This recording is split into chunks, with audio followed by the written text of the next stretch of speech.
مرتبہ پڑھ کر جو دعا مانگی جائے وہ قبول ہوتی ہے۔ سورہ بقرہ کی تلاوت سے شیطان گھر سے بھاگ جاتا ہے۔ آیت الکرسی پڑھنے سے محتاجی دور ہوتی ہے۔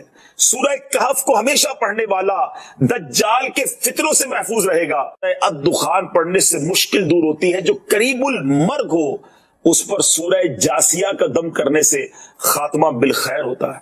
سورہ حجرات کا پڑھنا اور دم کر کے پینا گھر میں خیر و برکت کے لیے مفید ہے۔ سورہ قاف پڑھنے سے جو باغ ہوتے ہیں ان کے پھلوں میں کثرت ہوتی ہے۔ سبحان اللہ۔ سورہ رحمان 11 بار پڑھنے سے تمام مقاصد پورے ہوتے ہیں۔ سورہ واقعہ جو شخص روزانہ پڑھے گا اسے کبھی فاقہ نہ ہوگا۔ سورہ ملک کو ہر رات پڑھنے والا عذاب قبر سے محفوظ رہے گا۔ سورہ مزمل کو 11 بار پڑھنے سے ہر مشکل آسان ہو جاتی ہے۔ سورہ مدثر کو پڑھ کر حفظ قرآن کی دعا مانگنے سے قرآن کریم کا یاد کرنا آسان ہو جاتا ہے۔ جو بچے حفظ کر رہے ہیں ان کے لیے زبردست وظیفہ ہے۔ سورہ النازعات پڑھنے سے جان کنی کی تکلیف نہیں ہوگی۔ سورہ دحا پڑھنے سے بھاگا ہوا آدمی واپس آ جائے گا۔ سورہ علم نشرح کو جس مال پر پڑھ دیا جائے اس میں خوب برکت ہوتی ہے۔ سورہ تین والزیتون جو ہے 3 مرتبہ پڑھنے سے اخلاق و کردار بہتر ہوتے ہیں۔ سورہ علق میں جوڑوں کے درد کا علاج ہے۔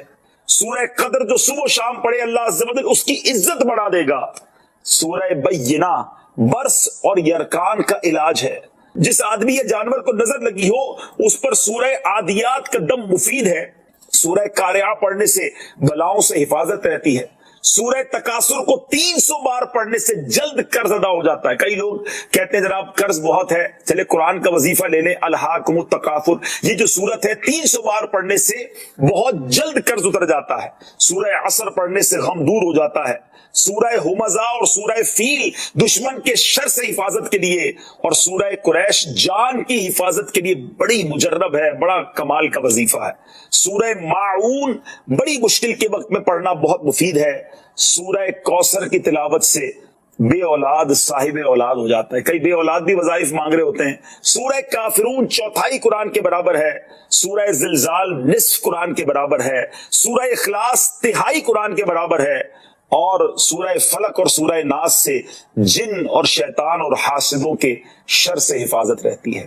حدیث قدسی ہے کہ جب میں اپنے کسی بندے کے بدن یا اس کے مال یا اس کی اولاد کی طرف کوئی سختی بھیجوں پھر وہ صبر جمیل کے ساتھ اس کا استقبال کرے تو قیامت کے دن مجھے اس سے حیا آئے گی کہ میں اس کے لیے میزان قائم کروں یا اس کا نامہ اعمال کھولوں۔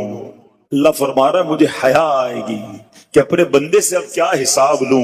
جب آزمائش بھیجی تھی تو اس نے صبر کیا تھا، اس نے شکوہ نہیں کیا تھا۔ خدا کی قسم میں آپ سے پوچھتا ہوں میرا کوئی نقصان ہو جائے اور قیامت کے دن میرا نامہ اعمال نہ کھولا جائے، مجھے اللہ کی بارگاہ میں حساب نہ دینا پڑے، مجھے بتاؤ یہ دنیا کے حساب نقصان کی کیا حیثیت ہے؟ اگر ادھر بخشا جائے، سنو تو صحیح، رب فرما رہا ہے کہ مجھے حیا آتی ہے کہ اس کے لیے میزان قائم کروں یا اس کا نامہ اعمال کھولوں۔ ارے یہ ساری دنیا کی دولت، یہ ساری دنیا کی آسائش ایک طرف، اگر قیامت کے دن حساب کتاب میں آسانی مل جائے، اللہ بلا حساب جنت میں داخل کر دے، اس سے بڑھ کر کوئی نعمت نہیں۔ مگر آج افسوس یہ ہوتا ہے کہ اگر کسی پر امتحان آتا ہے، وہ اس امتحان میں فیل ہو جاتا ہے۔ اس حدیث میں ایک لفظ استعمال ہوا صبر جمیل کے ساتھ۔ اب یہ بھی بڑا مسئلہ ہے کہ لوگوں کو یہی نہیں پتا کہ صبر جمیل ہے کیا۔ لوگ کہتے تو بہت ہیں اللہ پاک آپ کو صبر جمیل عطا فرمائے، اب اس سے پوچھو بھائی صبر جمیل کی تعریف کیا ہے،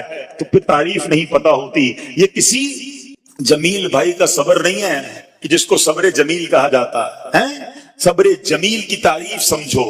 علماء کہتے ہیں کسی مصیبت زدہ اور غیر مصیبت زدہ کو برابر میں دیکھو مگر دونوں میں کوئی فرق نظر نہ آئے، یعنی چہرہ بھی نہ بتائے کہ وہ کسی مشکل میں ہے، اس کی عادتیں بھی نہ بتائیں کہ وہ کسی پرابلم میں ہے، یعنی اس کو دیکھ کر پتہ ہی نہ چلے کہ وہ بڑی مشکل میں ہے۔ فرمایا یہ ہے صبر جمیل۔ مگر آج ہمارا حال یہ ہے، ہمارا چہرہ بتا دیتا ہے بھائی خیر تو ہے، بڑی ٹینشن میں ہو، ہاں یار کیا کروں بس موبائل ٹوٹ گیا، ارے بھائی بڑی چہرے پہ بڑی ہوائیاں اڑ رہی ہیں، بس کیا کروں جناب آج 5000 روپے کھو گئے، 5000 روپے کھو جائیں، چھوٹا سا نقصان ہو جائے، ہمارا ہمارا چہرہ بتا دیتا ہے کہ ہمارے ساتھ کوئی معاملہ ہوا ہے. صبر جمیل یہ ہے کہ دیکھ کر کوئی پہچان ہی نہ سکے کہ یہ بندہ کتنی مشکل میں ہے, چاہے اندر کتنی تکلیف میں ہو, دنیا والوں کو نہ بتائے کیونکہ وہ رب کا بندہ ہے, وہ اللہ کی بارگاہ میں فریاد کرے. یہ صبر جمیل ہے اور اللہ اسے ہم سب کو نصیب فرمائے. ایک روٹی والے کا واقعہ میں نے آپ کو سنانا ہے, اور یہ بڑے ہی مشہور و معروف بزرگ سے منسوب واقعہ ہے. حضرت ابو بردہ رضی اللہ تعالیٰ عنہ راوی ہیں کہ حضرت ابو موسیٰ اشعری رضی اللہ تعالیٰ عنہ کی جب وفات کا وقت قریب آیا تو انہوں نے اپنے بیٹوں سے کہا کہ اے بیٹو, روٹی والے کو یاد رکھنا. پھر یہ واقعہ خود ہی بیان کیا کہ وہ روٹی والا کون تھا. آپ نے کہا کہ ایک شخص تھا جس نے 70 سال اللہ کی عبادت کی, بڑی عبادت کی, مگر 70 سال بعد جب وہ باہر آیا تو شیطان نے اس کو بہکایا اور وہ ایک عورت کے فتنے میں مبتلا ہو گیا. 7 دن اور 7 راتیں وہ اس عورت کے ساتھ رہا, غلط کام ہو گئے. اب اس کو پھر شرمندگی ہوئی کہ یہ میں نے کیا کیا, 70 سال عبادت کی اور یہ 7 دن اور 7 راتیں میں نے گناہ میں گزار دی. بڑا شرمندہ, بڑا نادم, قدم قدم پر سجدے کرتا جاتا, توبہ کرتا جاتا. اب چلتے چلتے چلتے ایک مسافر خانے میں پہنچا تو وہاں 12 مسکین لوگ پڑے ہوئے تھے, لیٹے ہوئے تھے. اس نے بھی جگہ بنائی اور ان کے درمیان جا کر خود بھی گر کر سو گئے. اب رات میں ایک شخص آیا جو ان کو کھانا دیا کرتا تھا, روٹی دیا کرتا تھا. ایک ایک کر کے 12 روٹیاں لے کر آیا تھا. اس کو پتا تھا یہاں 12 مسکین رہتے ہیں. ایک ایک کر کے سب کو روٹی دینے لگا. وہ شخص جو یہاں آ کر اچانک بیچ میں آ کر لیٹا تھا, اس کو بھی وہ مسکین سمجھا اور اس کو بھی روٹی دے دی. لیکن ظاہر ہے کہ اگر ترتیب سے روٹی دیتے دیتے آگے آئے تو آخری نمبر والے کو روٹی نہ ملی, کیونکہ یہ تو 13 ہو چکے تھے. تو بانٹنے والے سے اس مسکین نے کہا کہ تم نے آج مجھے روٹی کیوں نہیں دی؟ اس نے کہا میں نے تو سب کو ایک ایک روٹی دی, کسی کو 2 نہیں دی. کہا تم مجھے روٹی نہیں دے رہے ہو. میرا وہ ناراض ہو گیا کہ ٹھیک ہے, پھر تم اگر یہ سمجھتے ہو کہ میں بددیانتی کر رہا ہوں تو میں تمہیں کچھ بھی نہیں دوں گا. یہ کہہ کر وہ شخص تو چلا گیا, مگر وہ مسکین بیچارہ بھوکا رہ گیا.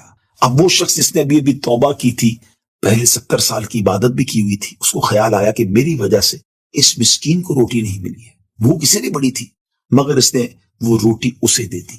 شدید بھوک لگی ہوئی تھی, رات بھر بھوک میں تڑپتا رہا اور اسی بھوک کے عالم میں صبح اس کا انتقال ہو گیا. حضرت ابو موسیٰ اشعری رضی اللہ تعالیٰ عنہ فرماتے ہیں کہ جب یہ شخص اللہ کی بارگاہ میں پہنچا نا تو ایک پلڑے میں اس کی 70 سال کی عبادت رکھی گئی اور ایک پلڑے میں وہ 7 دن اور 7 رات کے گناہ رکھے گئے. تو فرمایا کہ وہ گناہ جو تھے وہ 70 سال کی عبادت سے آگے بڑھ گئے. یعنی اب اس کے لیے گویا حکم ہو سکتا تھا کہ وہ جہنم میں جائے, مگر ان 7 دن کے گناہوں کے سامنے وہ روٹی رکھی گئی. اور اس روٹی کی برکت سے, کیونکہ وہ اخلاص کے ساتھ ایثار کی گئی تھی, مسکین کی مدد کی گئی تھی, وہ 7 دن کے بڑے بڑے گناہ معاف کر دیے گئے اور وہ جنت میں چلا گیا. پھر آپ نے اپنے بچوں سے کہا بیٹا روٹی والے کو یاد رکھنا. ناظرین, یہ واقعہ واقعی دلوں کے تار چھیڑ دیتا ہے. 2 باتیں سیکھنی ہیں کہ بعض اوقات کچھ لوگ کہتے ہیں یار میں نہیں بہک سکتا, میں تو بڑے اچھے ماحول میں ہوں. نہیں جناب, شیطان نے بڑوں کو بہکا دیا ہے. ہمیں اپنی صحبتیں اچھی کرنی ہوگی, اللہ کریم سے شیطان کے مقابلے میں پناہ مانگنی ہوگی اور اپنے آپ سے ڈرتے رہنا ہوگا کہ نہیں میں بھی گناہوں میں مبتلا ہو سکتا ہوں, مجھ سے بھی کوئی بڑا گناہ کہیں نہ ہو جائے. توبہ کرتے رہیں, ڈرتے رہیں, خوف رکھیں اور اچھی صحبت اپنائیں. اور دوسری بات, صدقہ جو ہے نا وہ گناہوں کو مٹا دیتا ہے. صدقہ اللہ کی بارگاہ میں بڑا پسندیدہ ہے. غریبوں کی مدد کرنا یہ اللہ کو بڑا پسند ہے. ہمیں بھی چاہیے کہ وقتاً فوقتاً اپنے غریب پڑوسیوں, غریب رشتہ داروں, غریب مسلمانوں کی مدد کرتے رہیں. ایک بار نبی پاک علیہ الصلوۃ والسلام نے حضرت عمر فاروق رضی اللہ تعالیٰ کا ہاتھ پکڑا ہوا تھا. فاروق اعظم نے عرض کی لَأَنْتَ أَحَبُّ إِلَيَّ مِنْ كُلِّ شَيْءٍ إِلَّا مِنْ نَفْسِي. یا رسول اللہ صلی اللہ علیہ وسلم, آپ مجھے میری جان کے علاوہ ہر چیز سے زیادہ محبوب ہیں. نبی پاک علیہ الصلوۃ والسلام نے فرمایا لا والذی نفسی بیدیہ حتی اکون احب الیک من نفسک. نہیں عمر, رب کریم کی قسم جس کے قبضہ قدرت میں میری جان ہے, تمہاری محبت اس وقت تک کامل نہیں ہوگی جب تک میں تمہارے نزدیک تمہاری جان سے بھی زیادہ محبوب نہ ہو جاؤں. حضرت عمر نے فوراً کیا کہا, واللہ لانت احب الی من نفسی.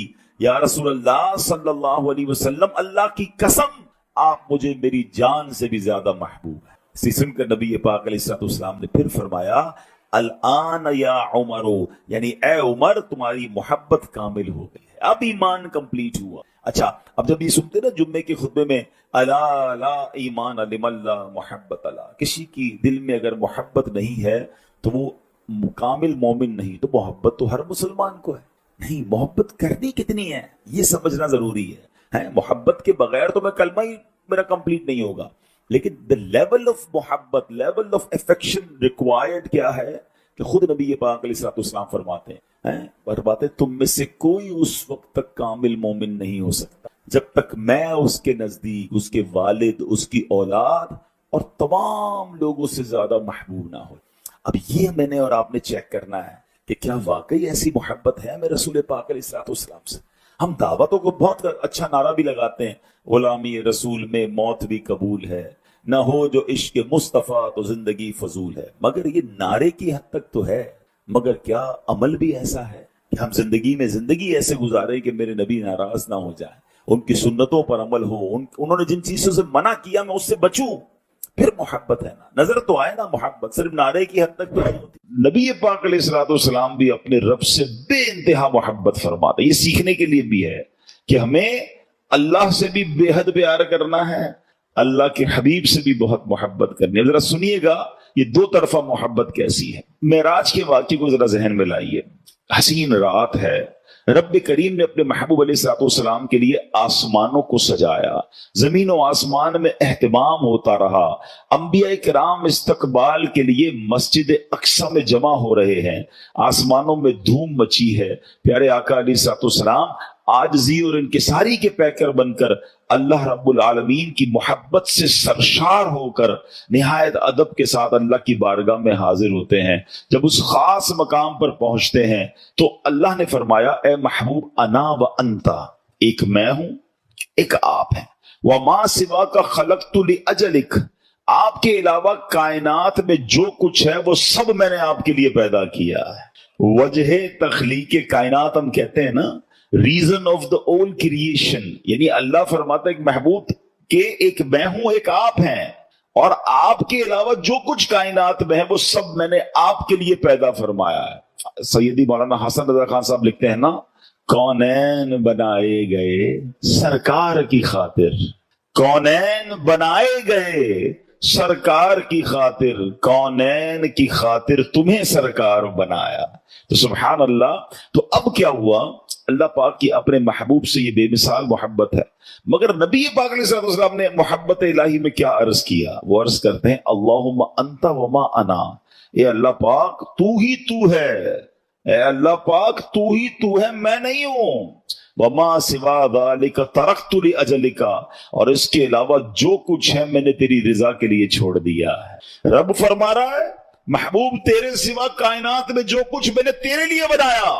اور حبیب کیا فرما رہے ہیں صلی اللہ علیہ وسلم، اے اللہ تو ہی تو ہے، میں کچھ نہیں ہوں، تیرے سوا میں نے باقی تمام چیزوں کو تیرے لیے چھوڑ دیا ہے. یعنی اللہ کی محبت میں سب کچھ اللہ کی رضا کے لیے چھوڑ دیا.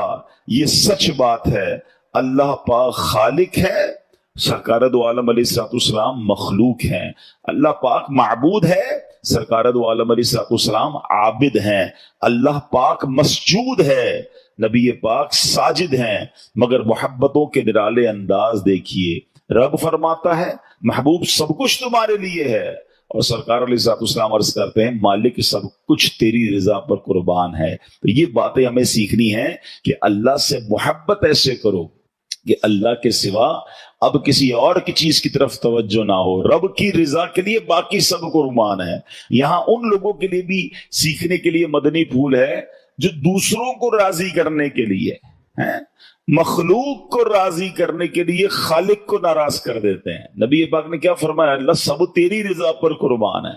مگر ہم اللہ کی رضا کو بیہائنڈ رکھتے ہیں، یہ سوچتے ہی نہیں ہیں کہ یہ جو کام کر رہا ہوں اس میں اللہ راضی ہوگا. نہیں یار، دوست تو راضی ہو جائیں گے نا، بچے تو راضی ہو جائیں گے، چلو یار فیملی تو خوش ہو جائے گی. یہ نہیں سوچ رہے ہوتے کہ میں ان سب کو خوش کرنے کے چکر میں رب کو ناراض کر رہا ہوں. ہونا کیا چاہیے؟ یہ نبی پاک نے ہمیں سکھایا کہ رب کی رضا پہلے، اللہ راضی پھر سب راضی. اور اگر رب کو ناراض کرنے میں مخلوق ناراض بھی ہو جائے اس میں غم نہیں کرنا ہوتا.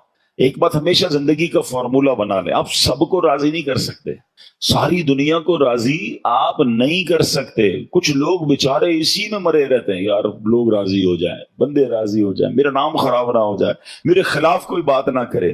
وہ اللہ کے